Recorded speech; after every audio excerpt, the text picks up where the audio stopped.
The number of nurses leaving the profession in England has hit a record high, according to new analysis by the Nuffield Trust. More than 40,000 qualified nurses left NHS employment. That's 11.5% of the total. 61 emergency zones downgraded in just 24 hours. 5,700 life or death calls rerouted. Response times in multiple regions stretched to nearly 3 times the national target. This is not a drill. This is the current condition of Britain's emergency response network. For months, ambulance crews have warned that rising violence around migrant-linked housing clusters and flashpoint neighbourhoods was transforming routine call-outs into high-risk deployments. Those warnings were quietly logged, cautiously phrased, and repeatedly minimised. This week, they became impossible to ignore. Across England, paramedic teams began requesting tactical police support for incidents that would normally require none. Not riots, not terror alerts, basic emergency calls. Crews cited threats, harassment, and hostile crowds surrounding ambulances before patients could even be reached. In several regions, nighttime deployments were temporarily restricted after multiple reports of vehicles being followed, blocked, or surrounded mid-response. One internal briefing summarized the situation without embellishment. "We are losing safe access to parts of our own cities." Ministers insist stability remains intact. NHS leadership refers to temporary operational strain. But leaked dispatch correspondence paints a very different picture. One of exhausted crews, frightened staff, and frontline responders quietly questioning whether anyone in government understands what is unfolding. The most alarming shift isn't logistical, it's psychological. Because when medics begin to hesitate, when the question changes from how fast can we help to, is it safe to step out of the vehicle, a country enters dangerous territory. The breaking point didn't arrive with sirens or headlines. It arrived quietly, call by call. The first warning came from South Manchester. A paramedic crew responding to what should have been a standard chest pain emergency found their route blocked outside a disputed migrant housing complex. Residents argued, shouted, and refused to move, even as sirens sounded. Police backup arrived too late. By then, neighbours had attempted to move the patient themselves, a dangerous improvisation born of delay. 2 hours later, East London echoed the same pattern. A crew heading to a stabbing victim was boxed in by bystanders, filming, shouting, and refusing to clear access. The dispatcher logged a phrase that was once rare but is now increasingly common: "Scene unsafe." By midday,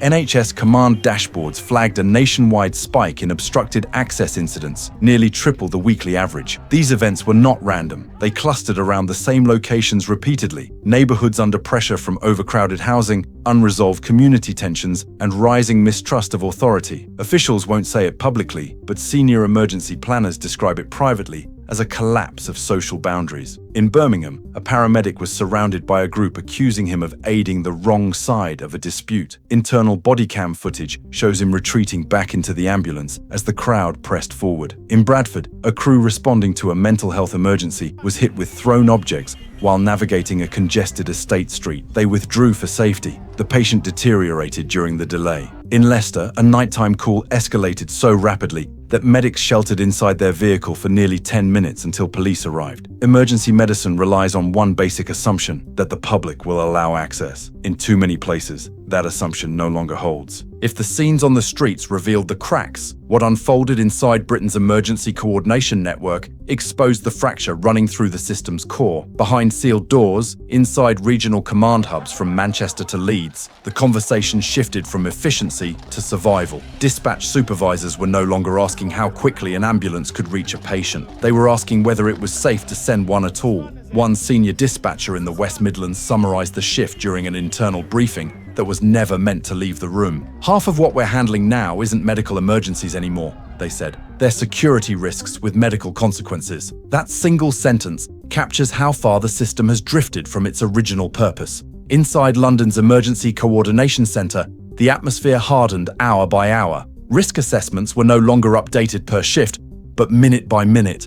Streets that had been reliable routes for years were suddenly flagged as unstable. Certain postcodes now required mandatory police escorts before paramedics were cleared to exit their vehicles. In some districts, the term hostile perimeter began appearing in routine call logs, a designation historically reserved for riots, terror incidents, or large-scale public disorder. Now, it was being applied to weekday medical calls. What alarmed planners most was not the intensity of individual incidents, but their persistence. This was not a surge that peaked and passed. It was constant. Overcrowded housing zones, unresolved community disputes, and rising mistrust of authority meant every flashing blue light risked triggering confrontation rather than cooperation. At 11:42 a.m. yesterday, a three-way coordination call between NHS leadership, local police, and council officials in Greater Manchester abruptly collapsed mid-discussion.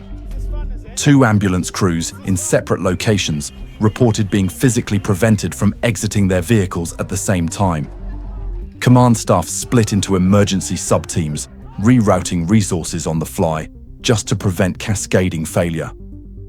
During that same hour, a national operations dashboard flashed red repeatedly, not because call volume had surged, but because response capacity had dropped below safe operational thresholds.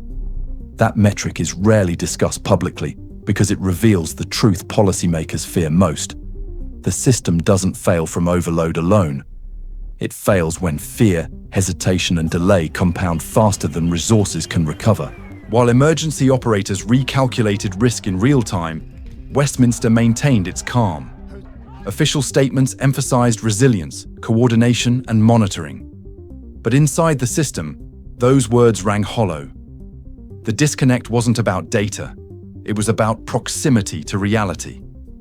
Paramedics were documenting scenes they could no longer safely enter, while ministers spoke in abstractions. Capacity management, cross-agency cooperation, community engagement. None of those phrases describe a medic staying inside an ambulance because a crowd has gathered at the doors. None explain why some regions quietly reassigned low-priority calls to volunteer responders just to keep core coverage intact. The most sensitive fault line remains unspoken publicly. The role that rising social tension, overcrowded migrant accommodation, and unmanaged community flashpoints are playing in destabilizing frontline response. Privately, senior officials acknowledge the connection without hesitation.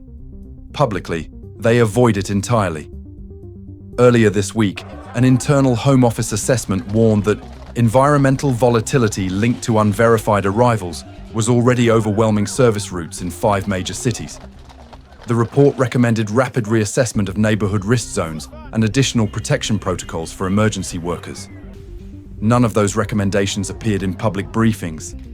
Instead, spokespersons repeated a single word: resilient.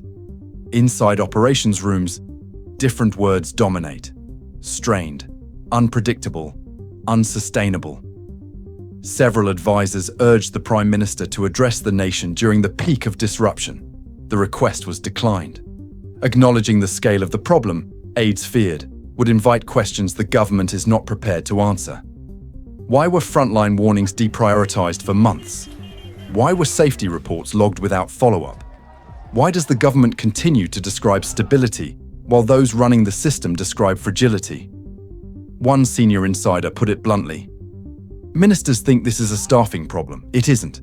It's a public order crisis wearing a medical uniform. That misdiagnosis may prove more dangerous than the crisis itself. Because when leadership frames a systemic failure as a temporary inconvenience, the response will always arrive too late. For weeks, the government insisted the situation was under control. Tonight, that assurance feels detached from reality. Stability does not vanish overnight. It erodes slowly, through hesitation, through silence, through moments when those on the front line realize they are operating without a safety net. A country cannot function when its emergency workers fear the streets, its communities feel ignored, and its leaders appear more invested in narrative management than operational truth. The walkouts may end, the headlines may fade, but the warning delivered by this moment will not. Once emergency crews begin factoring personal safety ahead of patient care, once dispatchers hesitate before deploying help, once trust between the public and those sent to save them breaks down, recovery becomes far more difficult than prevention ever was. Britain now faces a question no briefing has answered. If paramedics are hesitating, if emergency routes are contested, if police support is stretched thin across the same neighbourhoods again and again, then who is truly protecting the public? Officials continue to repeat that the system is stable. But stability is not declared. It is demonstrated. And right now, what the country is witnessing is not strength. It is strain held together by exhausted professionals and fading confidence. This is not about one week or one department. It is about whether a modern nation can maintain order, trust, and access when social cohesion begins to fracture. Because when emergency services lose freedom of movement, the consequences extend far beyond response times. They redefine what safety means. So as this moment settles, the question remains unresolved, and it belongs not to Westminster, but to the public. Do you believe Britain's emergency system is still holding the line, or are we watching the early stages of something far more serious? If you believe this story deserves to be told without filters or political varnish, make sure you like and subscribe. This channel will continue following every development, clearly, carefully, and without looking away.